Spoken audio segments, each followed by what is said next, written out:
함께 하늘의 부르심을 받은 거룩한 형제들아, 우리가 믿는 도리의 사도이시며 대제사장이신 예수를 깊이 생각하라. 아멘.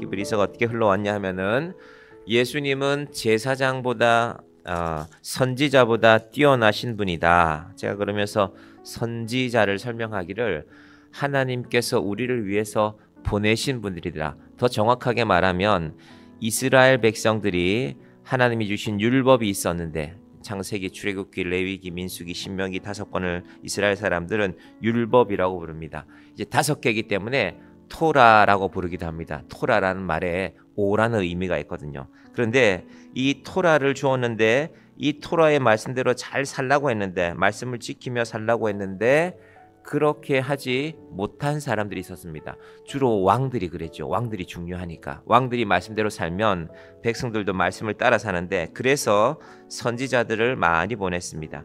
이사야, 예레미야, 제가 가끔 보여드리는 그 구약의 표 있죠. 이사야, 예레미야, 에스겔, 다니엘에서 전부 17명의 선지자들을 보냈습니다. 그런데 옛적에는 그렇게 선지자들을 많이 보냈지만 지금은 새로운 선지자가 오셨다. 그분이 바로 예수님이다. 다르게 말하면 예수님이 진짜 선지자다. 그렇다고 구약이 가짜가 아니라 하나님의 아들이 오셨기 때문에 중요하다고 말씀드렸습니다. 그 다음부터는 1장 4절부터 2장 마지막 절까지 천사에 관한 말씀인데, 예수님은 천사보다 뛰어나시다. 왜 뛰어나신가? 그분이 하나님의 아들이신데 천사들은 하나님 나라의 종이다. 하나님이 시키는 일을 하는 사람이다. 여러분, 종과 아들은 결정적인 차이가 있습니다. 종은 시키는 일을 합니다. 종은 자기 마음대로 일하면 안 됩니다. 시키는 걸 해야죠. 그런데 아들은, 주인의 아들은 언젠가는 주인의 자리를 물려받게 되거든요. 그래서 아들은 판단합니다. 어떤 것이 더 이로울까? 아버지는 이렇게 말씀하셨지만 지금 우리 집을 위해서는, 혹시 그 집이 사업하는 가정이라면 이 결정이 중요한데, 아버지는 이렇게 말씀하셨지만 아들이 현장에 나가보니까 상황이 달라졌어요. 그러면 그 결정을 바꿀 수 있는 사람이 바로 아들입니다. 그분이 아들이신데, 아들이신 예수님이 이 땅에 내려오셨다. 어떤 모습으로 내려오셨는가? 6가지 전부 말씀드렸죠. 그게 2장 9절부터 시작해서 14, 15, 16, 17, 18. 그 하나님께서 하나님의 아들을 우리에게 보내셨는데 그분이 바로 죽음의 권세를 이기신 분이다. 그분이 하나님의 아들이시다. 이것이 지금까지 우리가 살펴본 내용이었습니다. 이번에는 크게 보면 3번째 내용인데, 자, 선지자 이야기하고 천사들 이야기하고 나서 이번에는 다른 인물들인 2절부터 보시면요, 모세가 나오고 또 여호수아가 나올 텐데, 모세와 여호수아 이야기를 하기 전에 3장 1절에서 제사 이야기를 합니다. 근데 이게 사실은 대단히 중요한 내용이기 때문에 오늘은 3장 1절을 중심으로 다룹니다. 자, 우리는 보통 제사라고 하면, 제가 어제 카톡을 만들어서 이 밴드라는 것을 아무래도 카톡보다는 여러분들이 덜 이용하시기 때문에 제가 카톡에 사진을 올렸습니다. 근데 이제 또 매일 새벽에 나오시면 좋은데 또 주무시는 분들한테는 방금 제가 5시 한 50분쯤에 사진을 좀 보냈는데, 오늘은 작정하고 내가 좀 자려고 했는데 목사님이 나를 괴롭히는구나, 이렇게 될까봐 또 제가 좀 마음이 신경이 쓰이는데, 그 그림들을 제가 가능하면 준비하다가 하루 전날 올려놓겠습니다. 보시면서 생각해 보시기를, 준비해 보시기를 바랍니다. 자, 오늘 제사 이야기를 드리는데요, 3장 1절 다시 한번 봅니다. 그러므로 함께 하늘의 부르심을 받은 거룩한 형제들아, 우리가 믿는 도리의 사도이시며 대제사장이신 예수를 깊이 생각하라. 대제사장이 나왔습니다. 원래 대제사장은 레위 지파 중에서 한 사람이 정해집니다. 모세의 형 아론의 지파 중에서, 아론의 자손들 중에서 레위 지파 가운데 대제사장이 정해지는 것인데, 이 대제사장은 1년에 한 번 하나님 앞에 제사 지내러 나가게 됩니다. 대속죄일, 하나님이 한 번만 허락하셨습니다. 그래서 유대인들에게는 이 대속죄일이라는 날이, 대제사장이 제사 지내는 날이 대단히 중요합니다. 그날만 자기의 죄가 용서받는 것을 확인할 수 있거든요. 그런데 그 제사장에 대해서 구약 시대에는 그런 대제사장이 있었지만 진짜 대제사장이신 예수가 오셨다. 대제사장이신 예수를 깊이 생각하라. 이것이 오늘 본문의 내용입니다. 대제사장이 1년에 한 번 제사를 드린다고 하니까요. 우리가 그렇게 들으면 오해할 수 있는 게 있는데 1년에 딱 한 번, 그럼 제사장이 옷을 준비하고 제물을 준비하고 성막 안에 들어가서 딱 한 번만 들어가는구나. 그러면 끝이구나. 그렇지 않습니다. 1년에 하루는 맞고 또 제사장이 그날을 정해서 들어가는 건 맞지만요. 한 번이 아니라 정확하게 말하면 제사장은 성막 안에 3번 들어가야 됩니다. 이것을 잘 설명해 주는 구절이 좀 뒤에, 한참 뒤에 나오는데 히브리서 9장에 있습니다. 이거 제가 카톡에도 띄워놨는데요. 제가 읽어봅니다. 히브리서 9장 11절과 12절을 보시면 이렇습니다. 그리스도께서는 장래 좋은 일에 대제사장으로 오사 손으로 짓지 아니한 것 곧 이 창조에 속하지 아니한 더 크고 온전한 장막으로 말미암아 12절 염소와 송아지의 피로 하지 아니하고 오직 자기의 피로 영원한 속죄를 이루사 단번에 성소에 들어가셨느니라. 단번에가 중요합니다. 우리는 예수님이 단번에라고 말씀하셨으니까 구약의 그 대제사장도 단번에 한 것 같지만요. 사실은 3번입니다. 왜 3번인가? 오늘은 그것을 중심으로 설명드릴 것입니다. 제가 보내드린 카톡 사진의 첫 번째 사진에 보면요. 자, 대제사장이 옷을 입고 있습니다. 가슴에는 12지파를 상징하는 12개의 보석을 달고 있고 손에 뭘 들고 있냐면요. 연기가 나는 향로를 들고 있습니다. 이걸 왜 들고 있을까? 첫 번째는 하나님께 거룩한 향기가 올려지는 데 목적이 있지만 또 하나의 목적이 있습니다. 자, 레위기 말씀을 읽어드립니다. 레위기 16장하고 오늘 말씀드릴 관련이 있는데요. 여호와 앞에서 분향하여 향연으로 증거궤 위 속죄소를 가리게 할지니 그리하면 그가 죽지 아니할 것이며. 이스라엘 백성들은 자신들의 죄에 대해서 늘 생각하고 있습니다. 그래서 죄인인 우리가 하나님과 바로 대면하면 우리는 죽을 수밖에 없다. 그래서 모세도 하나님께서 모세 앞에 나타나실 때 얼굴을 가렸잖아요. 등을 돌렸거든요. 내가 죄인인데 하나님을 어떻게, 거룩한 하나님을 어떻게 바로 대합니까? 그래서 자신을 가리는 것입니다. 두 번째 그림에 보면은 제가 성막 안에서 제사 드리는 제사장의 장면이 있는데, 자, 여기를 성막이라고 칩시다. 이 성막 안쪽이 지성소인데 여기에 제사장이 들어갑니다. 이 앞쪽에 하나님의 법궤가 놓여 있습니다. 하나님의 법궤는 하나님의 상징하거든요. 이 법궤 앞에 내가 제사장이지만 내 몸이 온전하게 드러나면 안 됩니다. 그래서 향을, 연기를 피우는 것입니다. 그래서 자욱하게 가려지면 하나님과 하나님 앞에 내가 바로 드러나지 않으니까 제사장이 이 연기를 통하여서 죄인인 자신을 숨기는 역할을 하는 것입니다. 이거 하려고 첫 번째 들어갑니다. 하나님, 저는 죄인인데 먼저 제 자신을 이 연기로 가리웠습니다. 제가 하나님 앞에 바로 설 수는 없습니다. 그러고 나서 두 번째는요, 제사장 자신을 위해서 자신의 죄를 속죄하기 위해서 제사를 드립니다. 이게 두 번째 입장인데요. 레위기 16장 14절에 보시면 그는 또 수송아지의 피를 가져다가 손가락으로 속죄소 동쪽에 뿌리고 또 손가락으로 그 피를 속죄소 앞에 7번 뿌릴 것이며 7이라는 숫자가 완전수라고 했죠.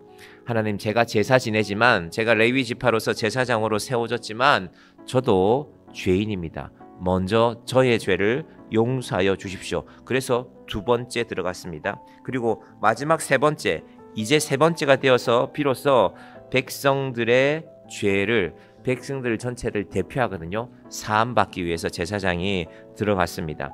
그 제사에서 제사장이 백성들 전체의 죄를 사함받기 위해서 이 염소 숫양을 가지고 한 마리는 가지고 들어가고요, 한 마리는 광야로 내보냅니다. 그게 제가 보내드린 아사셀이라는 염소에 관한 동영상입니다. 꼭 보시기 바랍니다. 한 3분 4분 되는 동영상인데요.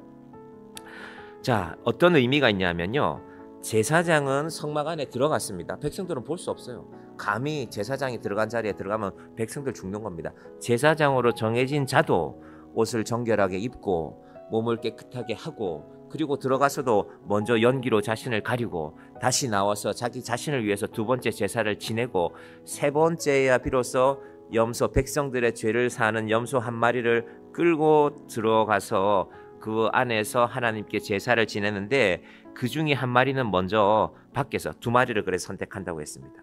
제가 어제 영상들을 찾아보다가요, 성경에는 아사셀 염소의 연령에 대해서 염소가 도대체 몇 살쯤 됐는지를 말하고 있지 않습니다. 그래서 저도 어릴 때 성경을 읽다가 나이가 많은 염소일까?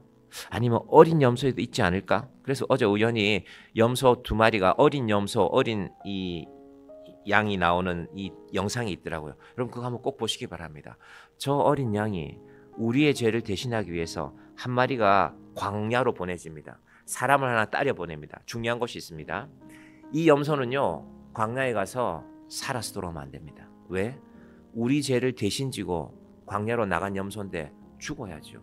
그래야 그 염소를 통해서 우리 죄가 사함받는데, 가정이지만 그 염소가, 이 동물이라는 건 귀소 본능이 있거든요. 자기가 살던 곳으로 돌아오게 됩니다. 더구나 어린 염소라면 엄마 찾아서 오겠죠. 매 하면서 찾아오지 않겠습니까?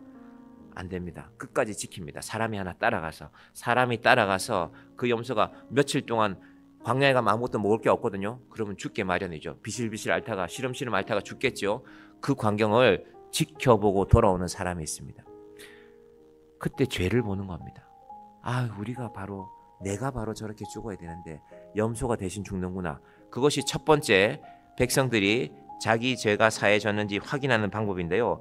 더 중요한 거는 안에 들어간 제사장이 세 번째 제사, 세 번째 염소를 제대로 제사 드리고 나와야 됩니다. 때로는 제사장이 안에서 죽는 경우가 있었거든요. 그럼 어떻게 됩니까? 백성들의 죄는 사함받지 못합니다. 그래서 당시의 제사 상황을 보면요, 어떤 의미가 있냐면은, 백성들은 첫 번째, 두 번째 제사에는 관심이 없습니다. 제사장이 첫 번째 들어갈 때는 연기 피우러 가는구나, 두 번째 들어갈 때는 자기 죄를 사하기 위해 가는구나, 그건 별로 상관없어요. 백성들하고 세 번째를 기다립니다. 제사장이 온전히 제사 지내고 나와야 비로소 내 죄가, 이게 두 번에 걸쳐서 확인하는 거죠. 아사셀 염소가 내 죄를 안고 가서 죽는 것도 확인하고, 제사장이 세 번째 제사를 온전히 마치고 나와야 내가 죽지 않고 내 죄를 사함받았구나, 1년에 한 번씩 대속죄일에 이것을 확인하는 것이 바로 이스라엘 백성들의 제사입니다. 그래서 단번에라는 말이 중요합니다.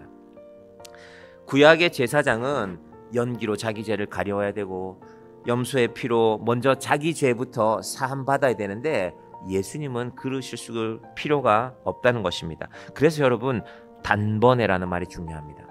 이 단번에라는 말을 사실은 히브리서의 이 9장 말씀을 이렇게 자세하게 설교하기가 쉽지 않습니다. 이걸 놓치기가 쉬워요. 그래서 오늘 여러분이 잘 들으셔야 됩니다. 그리고 이 말씀이 계속해서 어디까지 연결되냐면요, 그 죄를 사함받는 것이 부활로 연결이 됩니다. 자, 오늘 말씀을 이렇게 정리합니다.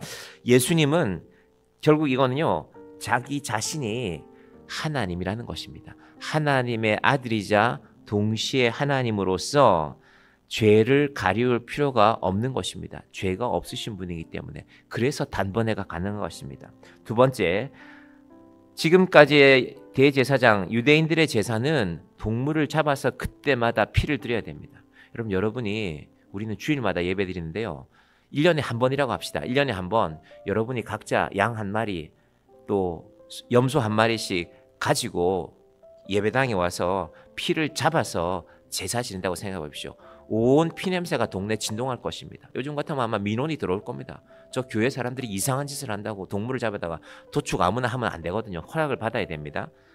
그런 일을 하지 않도록 하신 예수님의 은혜가 바로 단번에라는 의미에 담겨 있습니다.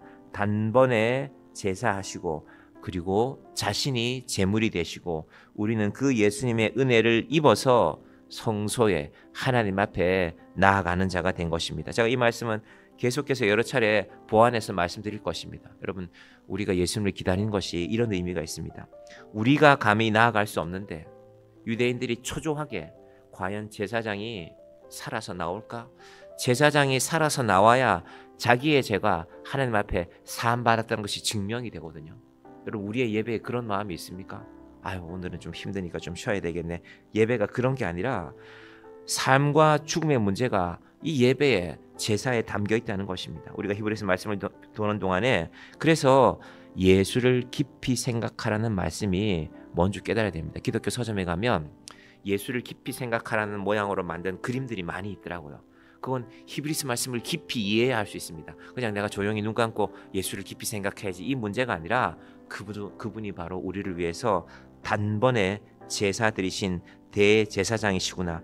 내 죄가 예수를 통해서만 온전하게 사해질 것을 하나님께서 약속하셨구나. 이 깊은 약속이 저와 여러분의 약속이 되기를 간절히 축원드립니다. 기도하겠습니다. 하나님 아버지, 히브리스 말씀이 때는 어렵게 느껴질 때가 있습니다. 그러나 하나님께서 우리를 사랑하신 그 사랑의 놀라운 비밀이 담겨 있습니다.